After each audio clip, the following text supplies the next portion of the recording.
alliances that we forge, whether or not we stand up for our freedoms, whether or not we respect and enforce the rule of law, that's up to us. America's no fragile thing, but the gains of our long journey to freedom are not assured. In his own farewell address, George Washington wrote that self-government is the underpinning of our safety, prosperity, and liberty.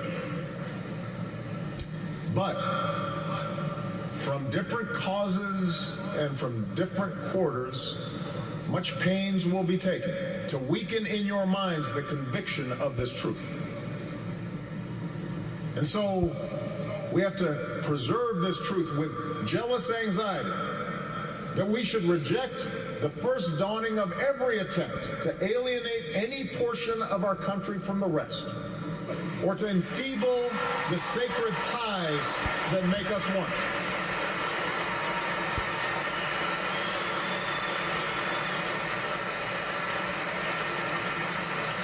America, we weaken those ties when we allow our political dialogue to become so corrosive that people of good character aren't even willing to enter into public service. So coarse with rancor that Americans with whom we disagree are seen not just as misguided, but as malevolent. We weaken those ties when we define some of us as more American than others, when we write off the whole system as inevitably corrupt, and when we sit back and blame the leaders we elect without examining our own role in electing them.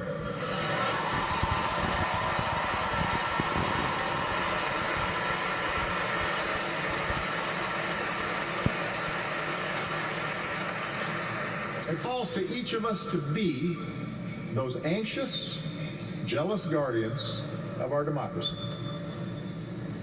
to embrace the joyous task we've been given, to continually try to improve this great nation of ours. Because for all our outward differences, we in fact all share the same proud title,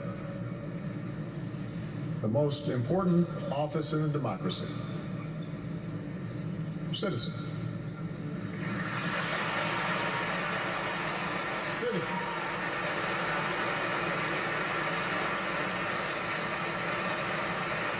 So you see, that's what our democracy demands.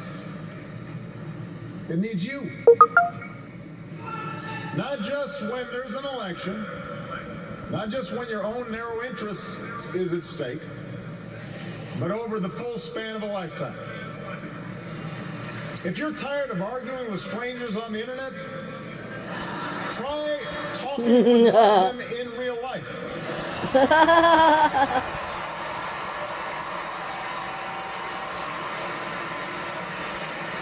All right. If something needs fixing, then lace up your shoes and do some organizing. If you're disappointed by your elected officials, grab a clipboard, get some signatures, and run for office yourself.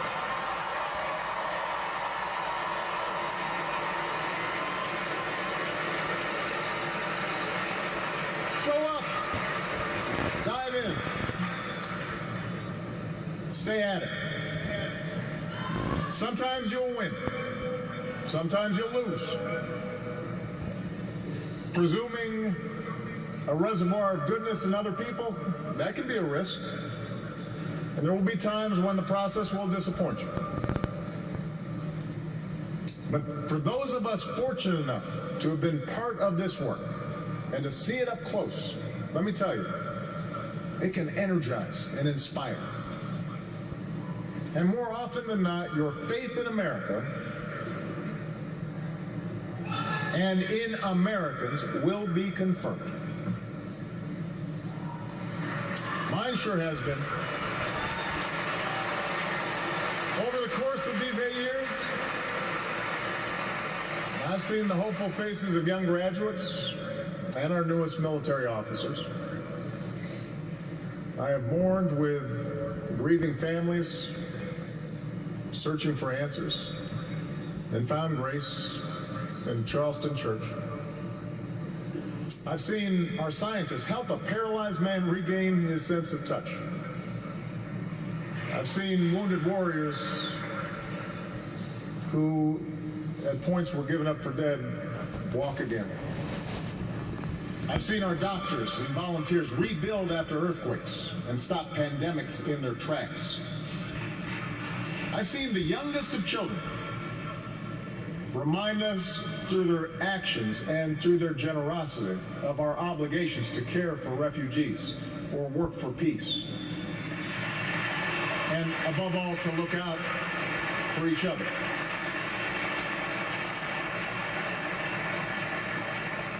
So that faith that I placed all those years ago, not far from here, in the power of ordinary Americans to bring about change,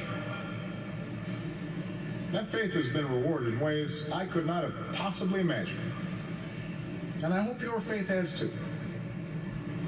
Some of you here tonight or watching at home, you were there with us in 2004, in 2008, 2012.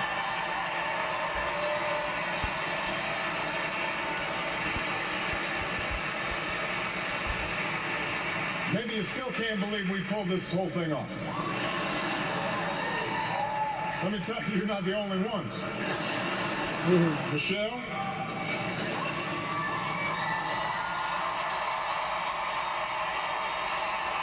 Do you think she's gonna run?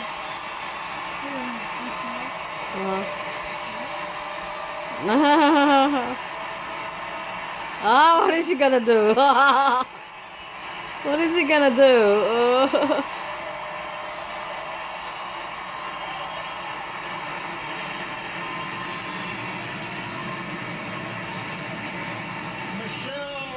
Lavon Robinson, girl of the South Side.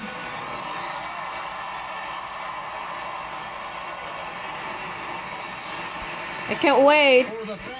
For the past 25 years, you have not only been my wife and mother of my children, you have been my best friend.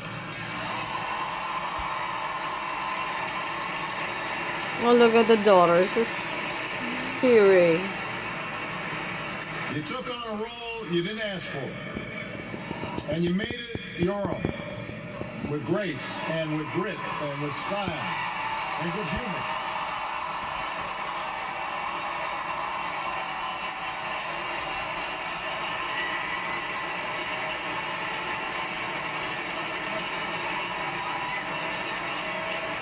Aww. He cried. Obama crying.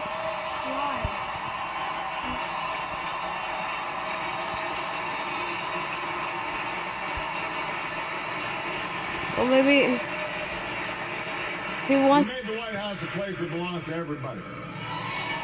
And a new generation sets its sights higher because it has you as a role model.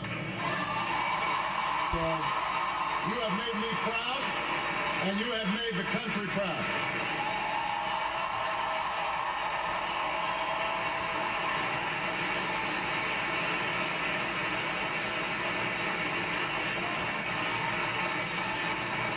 Malia and Sasha, under the strangest of circumstances, you have become two amazing young women. You are smart and you are beautiful, but more importantly, you are kind and you are thoughtful and you are full of passion. And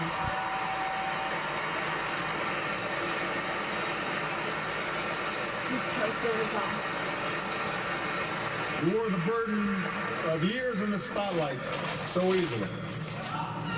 Of all that I've done in my life, I am most proud to be your dad.